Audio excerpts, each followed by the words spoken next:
एक जो हुआ हम लोग का पहला टॉपिक वो हो गया एथिक्स एंड ह्यूमन इंटरफेस। इसमें क्या क्या पढ़ा हम लोगों ने? एक तो मतलब एथिक्स का बेसिक जो इंट्रोडक्शन है वो लिया, वैल्यूज़ पढ़े, नॉर्म्स पढ़े और कंडक्ट।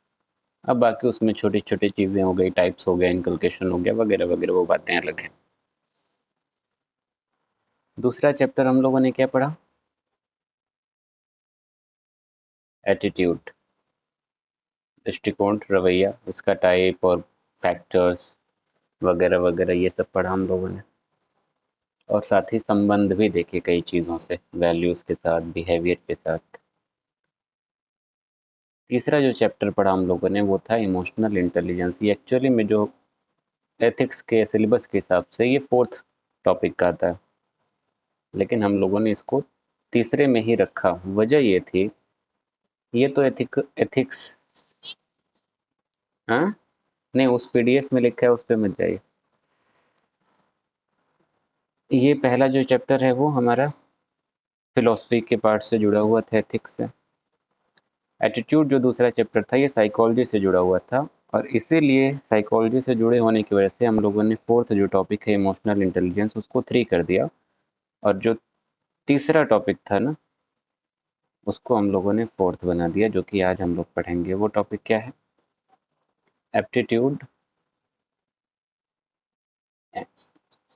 Foundational values. और ये टॉपिक जो है आपका पब्लिक एडमिनिस्ट्रेशन से जुड़ा हुआ है, और बहुत हद तक जो है साइकोलॉजी से भी जुड़ा हुआ है।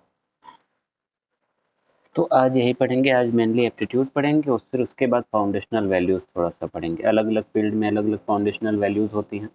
आपकी फैमिली की फाउंडेशनल वैल्यूज़ यानी कि बुनियादी जो बातें हैं, मूल्य हैं, वो अलग होंगे। आप कहीं जॉब करने गए हैं, वहाँ की बुनियादी बातें कुछ और होंगी। आप मिलिट्री में हैं, फौज में हैं, तो वहाँ का जो फाउंडेशनल वैल्यू है वो कुछ और होगा। सीक्रेसी में भी हो, एनोनिमिटी में भी हो, ठीक ना? आप पुलिस में हैं तो वहाँ की फाउंडेशनल वैल्यूज़ कुछ और होंगे। तो ऐसे फाउंडेशनल वैल्यूज़ की बात करेंगे, और आज हम लोग एप्टीट्यूड की बात करेंगे।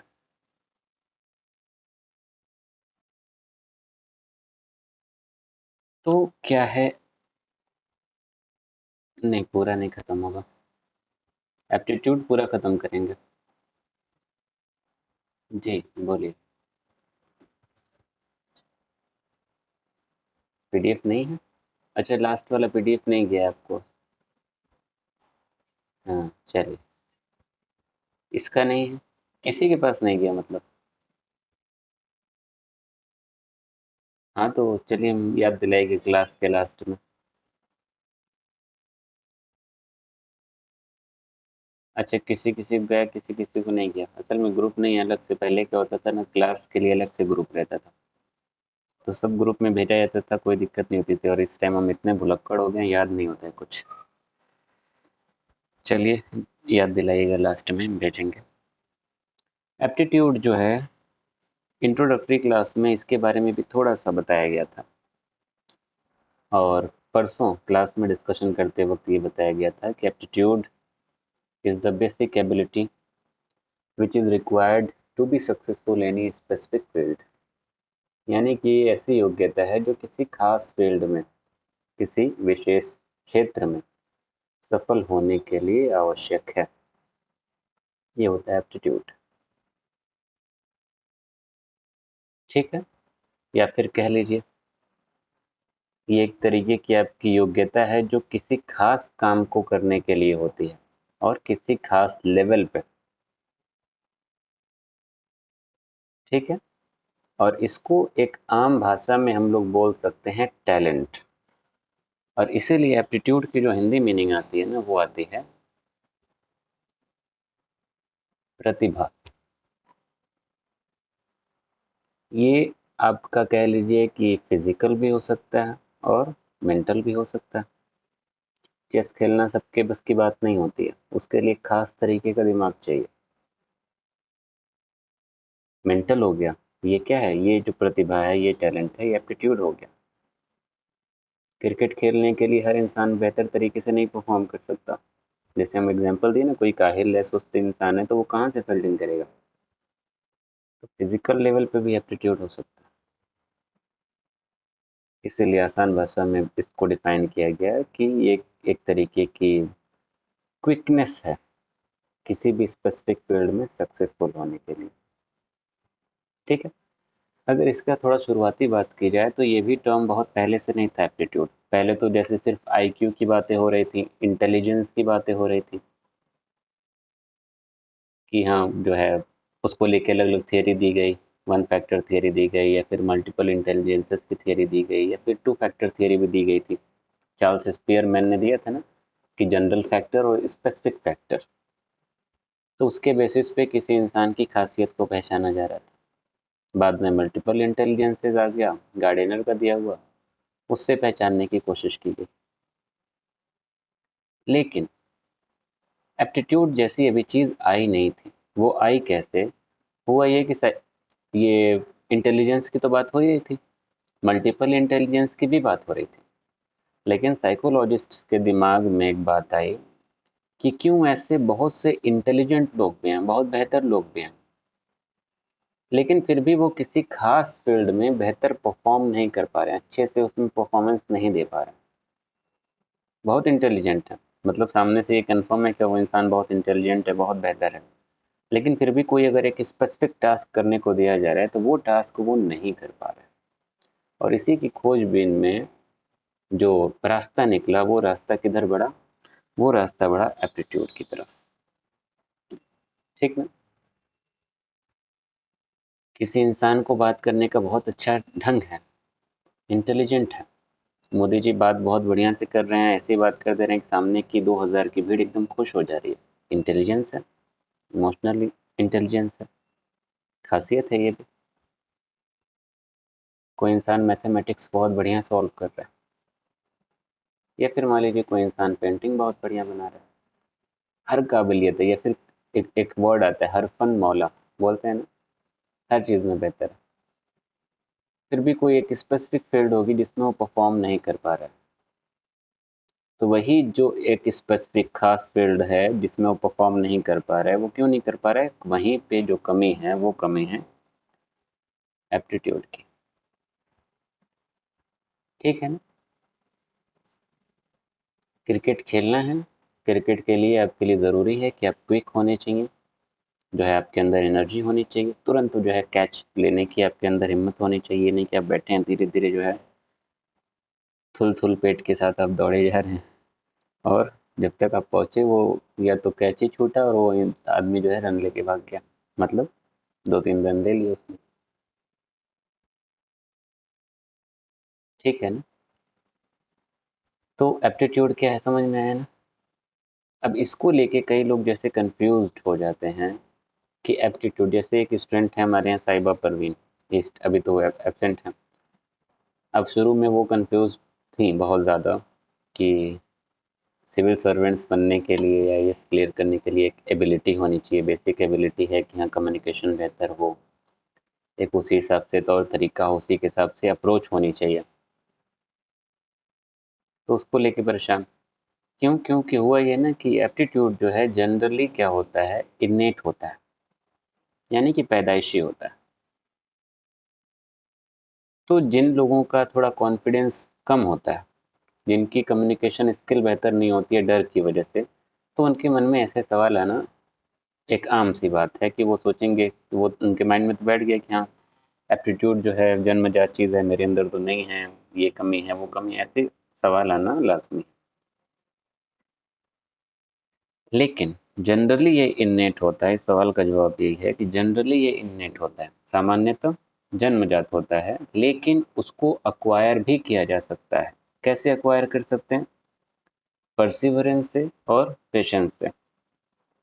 आप सब्र रखिए, कोई चीज़ सीखनी है, और सब्र करके परसिस्टेंट रहिए, और परसिवरेंस का इस्तेमाल करते हुए, यानी कि जो भी आप फैसला ले रहे हैं उस फैसले पे अड़े रहिए। कोई बदलाव आपके अंदर लाना है तो उस बदलाव को ट्राई करिए। पहले दिन आपने ट्राई किया, लेकिन चूंकि आप उस काम के आदी नहीं हैं, तो हो सकता है अगले दिन आप फिर से पीछे हट जाएं या गड़बड़ कर दें, तो परसिवरेंस नहीं आएगा। परसिवरेंस क्या है? गड़बड़ हुआ फिर से आप उसी में दोबारा कोशिश कर रहे हैं। तीसरी बार गड़बड़ हुआ, चौथी बार कोशिश कर रहे हैं, पांचवी बार गड़बड़ हुआ, छठी बार कोशिश कर रहे हैं। यह परसिवरेंस, आप एक रेगुलर वे में उस चीज को किए जा रहे हैं। जब आप इस तरीके से करेंगे तो एप्टीट्यूड भी जो है अक्वायर किया जा सकता है। ठीक है, तो याद रखिएगा एप्टीट्यूड तो जनरली इन्नेट है, बट उसको अक्वायर किया जा सकता है। ठीक है, और दूसरी एक चीज ये है कि एप्टीट्यूड इंटेलिजेंस से अलग है, आपके इंटरेस्ट से अलग है, आपकी नॉलेज से अलग है, आपके स्किल से, आपकी अंडरस्टैंडिंग, हर चीज से अलग है।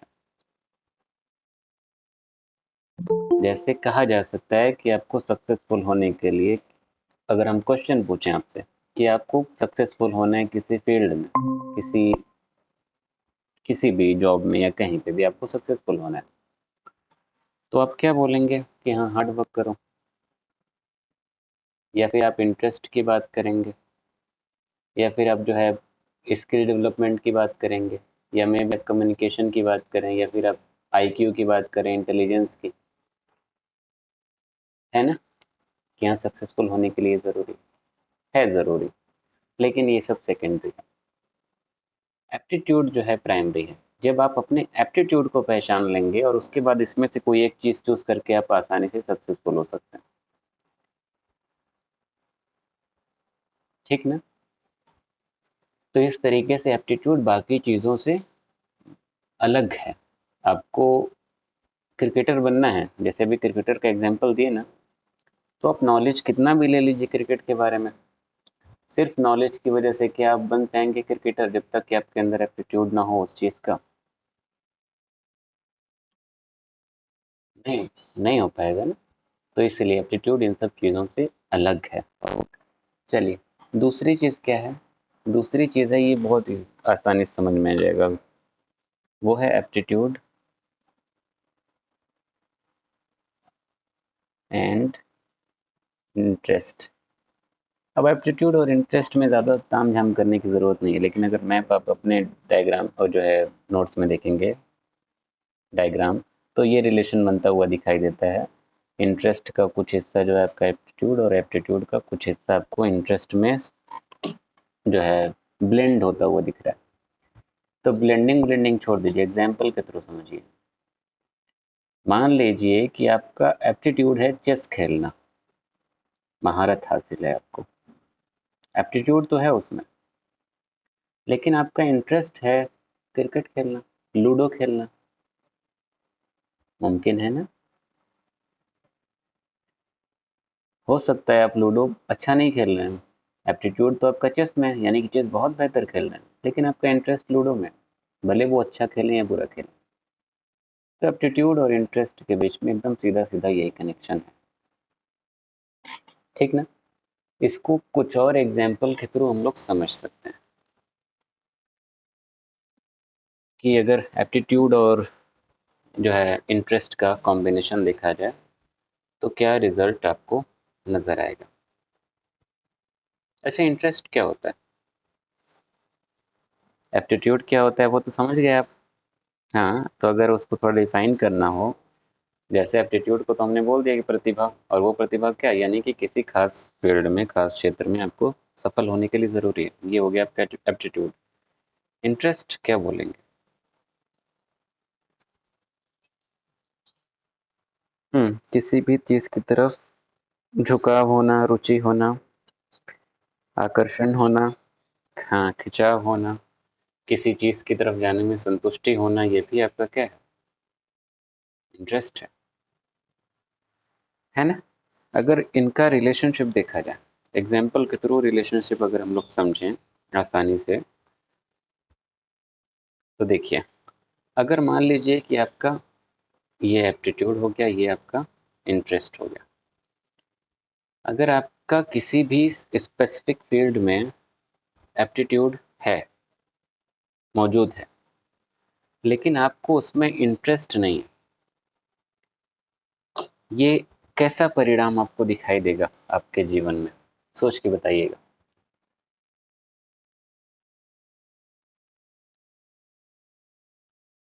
हाँ, बोरिंग लगेगा वो दूर की बात है, इंसान जो भी सक्सेसफुल हो रहा है वो अपने एप्टीट्यूड की वजह से होता है, मेनली, जनरली हो सकते हैं अदरवाइज भी। आप अपने एप्टीट्यूड को पहचान नहीं रहे। आपके अंदर एप्टीट्यूड है कि आप भाषण बहुत अच्छा दे सकते हैं, स्पीच बहुत अच्छी दे सकते हैं, या फिर एक्सप्लेनेशन मान लीजिए आप बहुत अच्छा कर रहे हैं, आपके अंदर टीचर बनने की काबिलियत है। लेकिन आप क्या कर रहे हैं कि आप उस चीज़ को छोड़ के आप लगे हुए हैं कहीं और। आप कंप्यूटर पे लेके बैठे हुए हैं और आप कोई कंप्यूटर की जॉब करना चाह रहे हैं, आप रोज उसकी प्रैक्टिस किए जा रहे हैं, तो आप सक्सेसफुल नहीं होंगे, क्योंकि आपने अपने एप्टीट्यूड को पहचाना नहीं। लेकिन वहीं अगर आप अपने एप्टीट्यूड में इंटरेस्ट ला दें, तो फिर आप क्या हो जाएंगे, सक्सेसफुल हो जाएंगे। तो अगर एप्टीट्यूड है, इंटरेस्ट नहीं है आपका उसमें, किसी भी चीज़ के लिए एप्टीट्यूड हो सकता है, हम बस एक एग्जांपल दी, लेकिन अगर आपका उसमें इंटरेस्ट नहीं है, तो आप अपनी ज़िंदगी में सक्सेसफुल नहीं होंगे। या ऐसे कई सारे केसेस आ सकते हैं कि आपको पॉलिटिक्स में बहुत समझ है, अंडरस्टैंडिंग है, एप्टीट्यूड आपका पॉलिटिक्स में बेहतर है, लेकिन आपका पॉलिटिक्स में इंटरेस्ट नहीं है। ठीक है। लेकिन इससे रिवर्स मान लीजिए, केस ले लीजिए कि आपके पास किसी चीज़ का इंटरेस्ट तो है, लेकिन एप्टीट्यूड नहीं है। इस चीज़ में आपके नोट्स में एग्जाम्पल मिलेगा राहुल गांधी का लिखा हुआ है, क्योंकि राहुल गांधी की छवि जो 5 साल पहले तक थी, वो मौजूदा सरकार ने और मीडिया ने इस हद तक गिराई कि लोगों ने कहा कि नहीं, राहुल गांधी जो है पप्पू हैं, समझ नहीं है। या फिर बड़े बड़े नेताओं को और बड़े बड़े टीचर्स को आपने कहते हुए सुना होगा कि राहुल गांधी दिल के अच्छे हैं, लेकिन गलत जगह पे हैं, राजनीति उनके लिए नहीं है। है ना? वो क्यों कह रहे हैं कि राजनीति उनके लिए नहीं है, गलत जगह है, पप्पू हैं? इसका मतलब क्या है कि लोग कह रहे हैं कि हाँ, उनके अंदर एप्टीट्यूड नहीं है, जो नेता बनने की क्वालिटी होनी चाहिए वो नहीं है। लेकिन अब चूंकि राहुल गांधी ने पॉलिटिक्स में है, तो इसका मतलब उनकी रुचि है, तो इसलिए वो पॉलिटिक्स में है, लेकिन एप्टीट्यूड नहीं है। तो ये फालतू की बात है। राहुल गांधी के अंदर एप्टीट्यूड भी है, अब देख ही रहे हैं आप लोग कि नेता बनने की सारी क्वालिटीज उनके अंदर हैं। हाँ। तो इस तरीके के एग्जाम्पल हो सकते हैं, या फिर ऐसा एग्जाम्पल हो सकता है कि किसी इंसान के अंदर ना एप्टीट्यूड हो और ना इंटरेस्ट हो। ऐसे इंसान कभी भी कहीं पे भी सक्सेसफुल नहीं होंगे। मान लीजिए आपका एप्टीट्यूड है टीचिंग का, वे एग्जाम्पल दिए ना, आप टीचिंग छोड़ के आप रोज खाना बना रहे हैं कि हम एकदम बढ़िया जो है 5 स्टार होटल के एक शेफ बन जाए, उसमें भी इंटरेस्ट नहीं है। आपने बस सुना कि अरे वो फलनवा की लड़की या लड़का जो है इस होटल में शेफ है और बहुत कमा रहा है, और आप रोज जो है नमक और चीनी लेके कुछ ना कुछ बना रहे हैं, कोई इंटरेस्ट नहीं है आपको, बस पैसा दिख रहा है। तो ना ही इंटरेस्ट है, बस आप सुनी सुनाई बात पे लेके कूद गए, और ना आपका एप्टीट्यूड तो है ही नहीं उसमें एकदम, खाना बनाने में, जबकि जिसमें है वो उसको तो छोड़े हुए हैं। तो ऐसे लोग क्या है, वो कभी भी सक्सेसफुल नहीं होते। और एक लास्ट केस बनेगा कौन सा, कि आपका एप्टीट्यूड भी है और आपका इंटरेस्ट भी है, ऐसे लोग क्या होंगे जिंदगी में, सबसे ज़्यादा सक्सेसफुल जो लोग हैं, आप पाएंगे कि ऐसे ही लोग दिखाई देंगे। एग्जाम्पल में आप किसी का ले सकते हैं, नरेंद्र मोदी का एग्जाम्पल ले लीजिए। राजनीति तो है, इंटरेस्ट तो है, इतने साल से हैं, एप्टीट्यूड जो है भर भर के कूटा हुआ है एकदम उनके अंदर, कहाँ पे कैसी बातें रखनी है, किस तरीके से भाषण देना है, कहाँ पे कैसे लोगों को फंसाना है। अब उनकी माता जी का देहांत हो गया, तो उन्होंने क्या बोला कि परमात्मा ने मुझे भेजा है, लग रहा है इसी काम के लिए। सुने आप लोग? तो इससे क्या हुआ, इमोशनल इंटेलिजेंस का इस्तेमाल करके उन्होंने अपने लोगों को और अपनी तरफ खींच लिया। केजरीवाल का एग्जाम्पल ले सकते हैं, उनके कपड़े पहनने का स्टाइल, या फिर शाहरुख खान का एग्जाम्पल आप ले लीजिए, इंटरेस्ट भी और एप्टीट्यूड भी। बात करने का तरीका देखिए शाहरुख खान का, कैसे खूबसूरती से बात रखते हैं। ये ऐसे जितने भी सक्सेसफुल लोग आपको दिखेंगे, उनके अंदर किसी स्पेसिफिक चीज़ को लेके खासियत है। शाहरुख खान को ले लीजिए, एक्टिंग के मामले में खासियत है। नरेंद्र मोदी, अरविंद केजरीवाल, खासियत है राजनीति को लेके, और इंटरेस्ट भी है, तभी सक्सेसफुल है। विराट कोहली को ले लीजिए, एप्टीट्यूड है क्रिकेट को लेके और इंटरेस्ट भी है, तभी तो सक्सेसफुल है। तो अगर आप भी सक्सेसफुल होना चाहते हैं, तो आप अपने एप्टीट्यूड को पहचानिए। कई बार ऐसा होता है कि हम अपने एप्टीट्यूड के खिलाफ काम कर रहे होते हैं, या तो फैमिली प्रेशर की वजह से अपनी चेंज कर सकता है इंसान, किसी एक्सटर्नल फैक्टर्स की वजह से अपने चेंज कर सकता है और वो अपने एप्टीट्यूड से दूर जा सकता है। तो अगर एप्टीट्यूड से दूर हैं तो वो ये गारंटी नहीं है कि वो अनसक्सेसफुल होंगे। सक्सेसफुल तब भी हो सकते हैं, मेहनत करेंगे अपने इंटरेस्ट के अकॉर्डिंग या हार्ड वर्क करेंगे तो वो चीज़ें डेवलप कर सकते हैं। लेकिन इंटरेस्ट जो है होना ज़रूरी है एप्टीट्यूड के साथ साथ। ठीक है, तो ये था दोनों का रिलेशन। इसके अलावा जो छोटी सी चीज़ इसमें बची है वो ये है कि एप्टीट्यूड को कैसे पहचानें, उसका क्या मेजरमेंट है। तो इसमें ज़्यादा एक्सप्लेनेशन की ज़रूरत नहीं है, आपके नोट्स में भी लिखा हुआ है। अलग अलग टेस्ट आते हैं एप्टीट्यूड के लिए, जैसे एक टेस्ट आता है सेट, स्कॉलेस्टिक असेसमेंट टेस्ट। ठीक है, इसके अलावा यूपीएससी में एक टेस्ट आता है, वो है सी सेट, सुने ही होंगे, प्रीलिम्स का सेकंड पेपर है। इसके अलावा एक आता है कैट, एक आता है गेट। गेट क्या है? Graduate aptitude test for engineering. इसके अलावा कैट जो है कंबाइंड एडमिशन टेस्ट होता है। ये सब एप्टीट्यूड को टेस्ट करने के लिए किया जाता है। इसके अलावा एक आता है डैट, डैट नहीं डैट, डिफरेंशियल एप्टीट्यूड टेस्ट। इसमें अलग अलग पार्ट्स को लेके चेक किया जाता है कि इंसान की थिंकिंग कैसी है, थिंकिंग प्रोसेस कैसा है, वर्बल रीजनिंग कैसी है, नॉन वर्बल रीजनिंग कैसी है। इन सब चीज़ों को लेके खाका तैयार किया जाता है और स्कोर दिया जाता है। इन सबको याद करने की ज़रूरत नहीं है। और लास्ट पोर्शन जो इसमें बचा है वो ये है कि सिविल सर्विसेज के लिए एप्टीट्यूड कितना ज़रूरी है।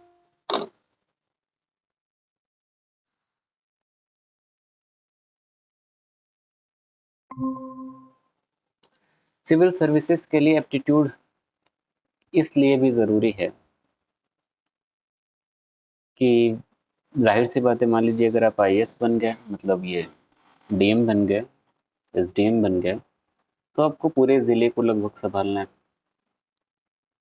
आईपीएस बन गए तो थोड़ा सा लगभग इनको भी उतनी ही रहती है मेहनत है, लेकिन जाहिर सी बात है वो आईएएस के अंडर काम कर रहे होते हैं, तो थोड़ा सा जिम्मेदारी इनकी कम हो जाती है।